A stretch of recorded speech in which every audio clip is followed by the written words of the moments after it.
Setelah berbulan-bulan lamanya bekerja, bagaimana kemudian Pansel KPK menjawab segala tudingan dan kritikan setelah 10 nama capim telah dimasukkan ke gedung DPR?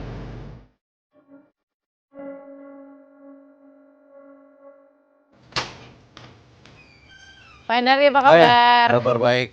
Terima kasih loh Pak Hendardi. Baik, ya, terima kasih. Ini kita Sama-sama. sowan ke Setara Institut juga nih.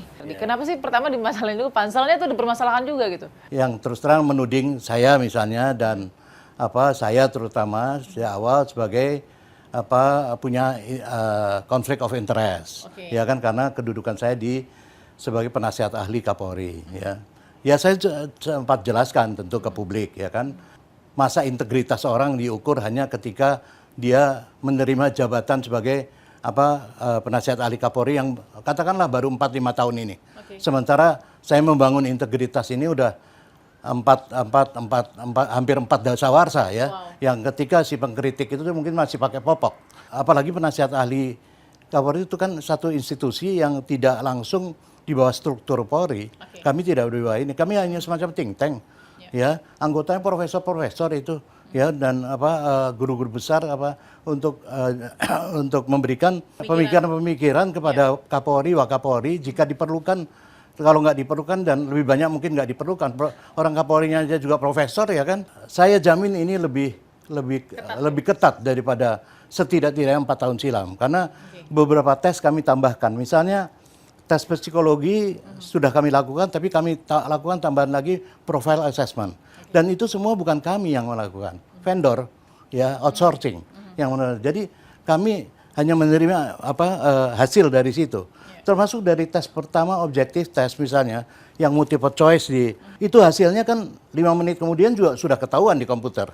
Ya, hasilnya si A berapa, si B berapa.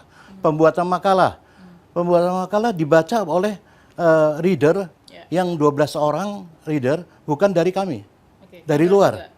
Profile assessment vendornya dari mana? Profile assessment dari UI. Semua terbuka. Mereka ya bagaimana nggak terbuka, orang itu memang semua di ruang terbuka kok. Ketika ada 1000 petisi pegawai KPK yang kemudian menganggap bahwa gimana kita mau kerja kalau misalnya dapat calon pimpinan yang nanti dari 10 itu menduga ada beberapa diantaranya yang nggak bisa diandalkan integritasnya.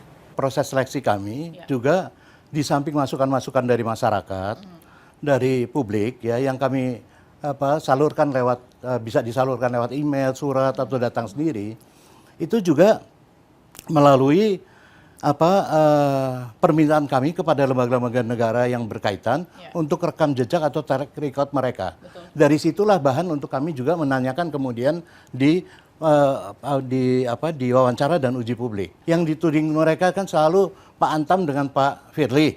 Kira-kira itu kan yang tidak mau mereka, ya kan. Ini kan belum tentu benar juga. Sekalipun itu datang dari KPK. Pak Firly misalnya, ya. Dikatakan mengirimkan data track recordnya pada kami. Saya ada juga waktu itu pada Pansel. Ini juga seperti lembaga-lembaga lain mengirimkan track record pada kami. Proses dia sudah dinyatakan bersalah, sudah di pengawasan internal, sudah dinyatakan bersalah. Oke, kalau gitu apakah itu sudah berkekuatan hukum, etik?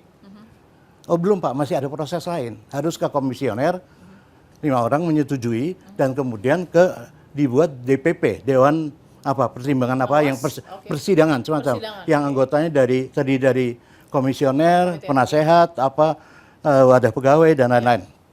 Lalu berarti belum berkekuatan hukum kan? Ya. Soal pelanggaran etiknya. Pelanggaran etiknya. Okay.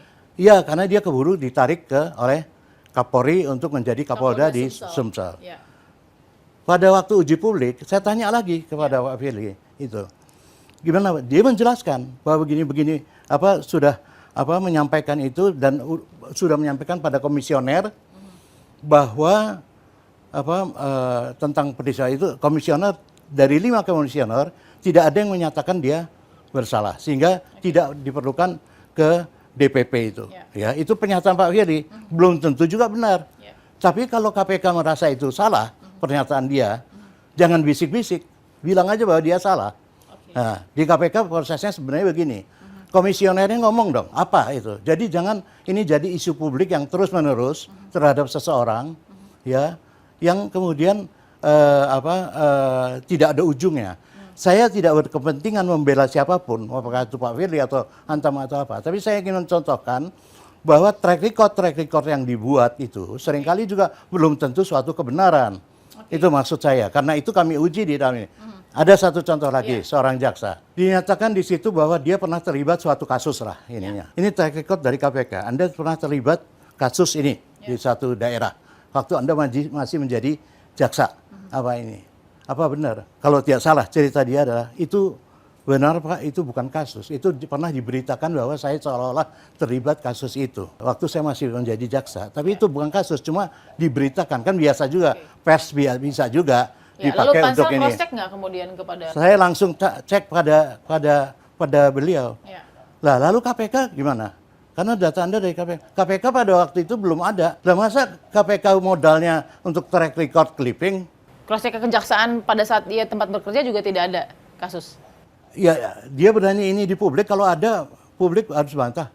Apa jaksa ataupun siapa harus bantah. Saya mau tanya juga, kan ada Pak Robi juga tuh yang cukup manuvernya luar biasa, jadi pertanyaan soal OTT mau dikurangi, lebih ke pencegahan, terus kemudian KPK tidak akan punya wewenang untuk menyidik Polri ataupun menyidik Kejaksaan Agung, karena akan tercipta cicak-cicak versus buaya-buaya jilid berikutnya. Itu pada saat itu nggak masalah? Bagi kami, itu ide saja. Ya, jadi nggak ada masalah kalau orang punya ide kan. Dan itu mungkin ide yang lain, tapi juga mungkin menarik. Karena KPK ini kan juga berkembang gitu ya. Dan kita harus juga kaya dengan ide-ide bagaimana pengembangan terhadap KPK sendiri. Ya, tidak dijadikan sekedar buah permainan politik kiri kanan ya. Tetapi dia juga harus punya ide-ide. Bisa jadi ide Pak Robi ini seperti out of the box ya, tapi saya kira bisa dibicarakan, kenapa tidak? Dan kalau dia bisa pertanggungjawabkan ide itu, ya nanti di fit and proper dan sebagainya, ya apa yang salah dari situ? Kita akan temuan fakta berikutnya. Bagaimana suara istana melalui kantor staf presiden? Kita lihat bagaimana kritikan dan aspirasi ini diterima di istana.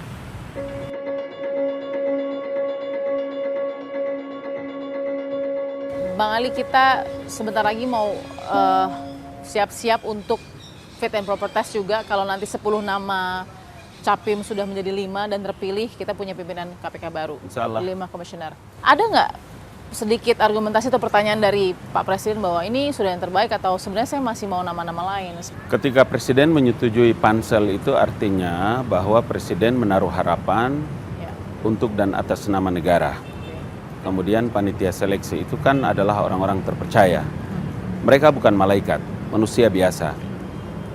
Tetapi Presiden punya harapan besar terhadap panitia seleksi sehingga dengan harapan agar dari sejumlah nama yang terdaftar sebagai komisioner KPK diharapkan mereka bisa melakukan seleksi terbaik, kemudian bisa mendapatkan 10 orang terbaik. Betul.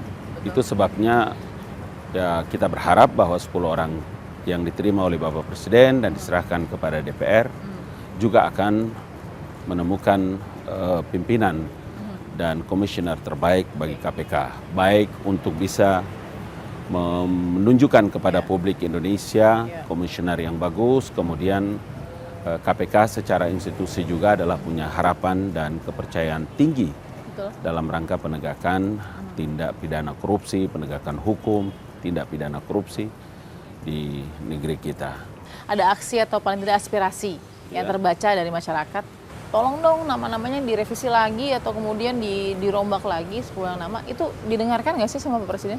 Iya, kalau Presiden kan tidak jarang jarang meminta masukan, pandangan daripada para senior, opinion leaders, dan semua masukan itu. Tapi pada akhirnya kan Presiden yang punya keputusan, otoritas tertinggi kepada Presiden Joko Widodo. Dan itu sudah terlaksana. Jadi artinya apa yang di paket yang diberikan oleh Pansel 10 nama ini Presiden semuanya 100% oke? Ya, ini kan kalau Presiden menyerahkan kepada DPR, kemudian DPR melakukan fit and proper test, itu artinya bahwa Presiden tough, yakin, firm terhadap apa yang beliau ambil. Dan lagi-lagi saya ingin mengatakan, Balkis, bahwa semua rakyat Indonesia mudah-mudahan memberikan dukungan penuh atas apa yang dilakukan fit and proper test oleh Dewan Perwakilan Rakyat Republik Indonesia. Dan hari ini kita percaya bahwa kalau tidak ada KPK sangat berbahaya bagi negara kita. Bang Ali, terima kasih. Kita akan temukan fakta berikutnya.